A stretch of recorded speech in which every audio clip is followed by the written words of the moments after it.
सदा न रहे साहिल सदा न जल विस्तार। आप बिहार के उस प्रवक्ता से मिल रहे हैं जो विधानसभा है और जिसे एक रावण राज के चंगुल में बताया जा रहा था। आज यहां अतिक्रमण मुक्त हो रहा है। इस अतिक्रमण मुक्त में साफ तौर पर समझिए कि जब आपको याद होगा कि कुछ दिन पहले जब 10-10 रुपया इन फेरी वालों से, इन फुटकर लोगों से वसूली का जब पर्दाफाश हुआ, जो दशकों से चलता रहा था, जिसे प्रवक्ता के वर्तमान विधायक संजीव कुमार के पिता पूर्व मंत्री आनंद सिंह ने शुरुआत की थी, वोट बैंक और गुंडागर्दी का एक रास्ता स्थापित करने के बाद, जहां से उन तमाम लोगों को काम दिया गया था जो कि विधायक संजीव कुमार के लिए, चूंकि रावण जो गब्बर है वो गब्बर अपने पिता के तमाम कार्यकालों में अपने युवावस्था से ही इसने कार्यभार संभाली और गुंडे का पूरा ठेकरा विधायक संजीव कुमार के पास जाता है। वो इस प्रकार के षड्यंत्र के तहत एक बड़ा षड्यंत्र किया था, उसका उद्भेदन होते ही लोगों ने इस तरह से हमला शुरू किया है। वहां की खगड़िया के प्रशासन की हौसला देखिए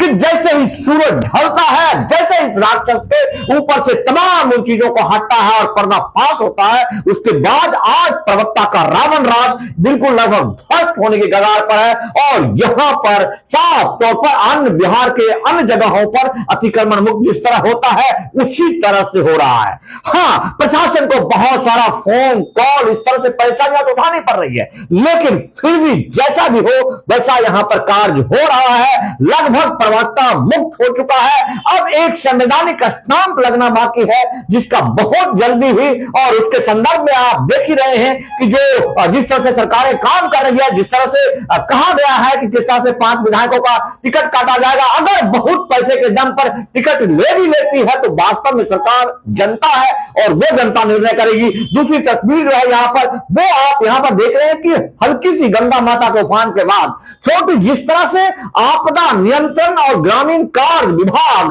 महीनों से नहीं सालों से काम करती रहती है, हमेशा से अपना 50% जितना अंश होता है भ्रष्टाचार का वो विधायक संजीव जैसे लोगों के पास पहुंचाते हैं, उनके ठेकेदार काम करते हैं। और यहां भी प्रवक्ता के उस रावण राज में जो लोग एक चीज का तस्वीर नहीं खींच सकते हैं, वहां साफ तौर पर से लाइव करके दिखाया गया है और लाइव करके उस व्यक्ति के द्वारा दिखाया गया जिस व्यक्ति को सरेआम प्रवक्ता के रावण के जितने भी उसके दहशत गर्द हैं, मिथिलेश है, जितने भी लोग हैं, सब खुलेआम गाली देते आ रहे थे। वो लोगों ने भी हिम्मत किया है, हालांकि उनके पोस्ट में जाके गाली गलौज किया जा रहा है, लेकिन फिर भी एक बार ऐसा लगता है कि जैसे प्रवक्ता के रावण राज पर एक स्टांप लग गया है और उसे कहते हैं सरकारी स्टांप। सरकार जगी है, सरकार ने अपने नियंत्रण में लिया है, सरकारी व्यवस्था प्रवक्ता में भी स्थापित हो रहा है। आज प्रवक्ता पूर्ण रूपेण अतिक्रमण मुक्त होने के कगार पर है, प्रवक्ता की जनता में लहर है। ये वीडियो इतना शेयर किया जा रहा है जिससे उन लोगों के, खास करके उन लोगों के द्वारा जो लोग की प्रवक्ता में उदय चाहते हैं, जिन लोगों को डर था, दहशत था कि प्रवक्ता का रावण विधायक संजीव जो जिस तरह से मर्जी वही करता था, यहां पर तमाम अपने गुंडों के द्वारा प्रवक्ता को एकदम से अतिक्रमण करके रखा था। तमाम उन कटघरों में जहां भ्रष्टाचार की बयार बह रही थी, आज उसका पर्दाफाश है जिसे आप देख रहे हैं, महसूस कर रहे हैं। ज्यादा से ज्यादा शेयर करें, आभार व्यक्त करें खगड़िया के जिला प्रशासन का,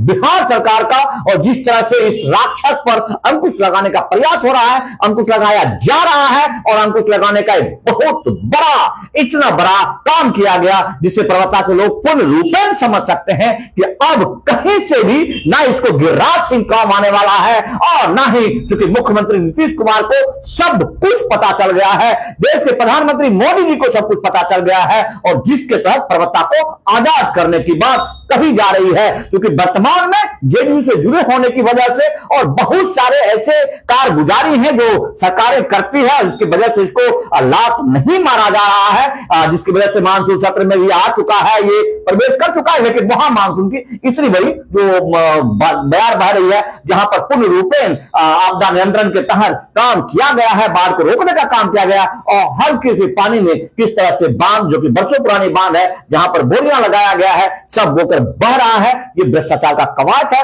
ज्यादा से ज्यादा शेयर करें, ज्यादा से ज्यादा धन्यवाद ज्ञापन करें। जय हिंद, धन्यवाद।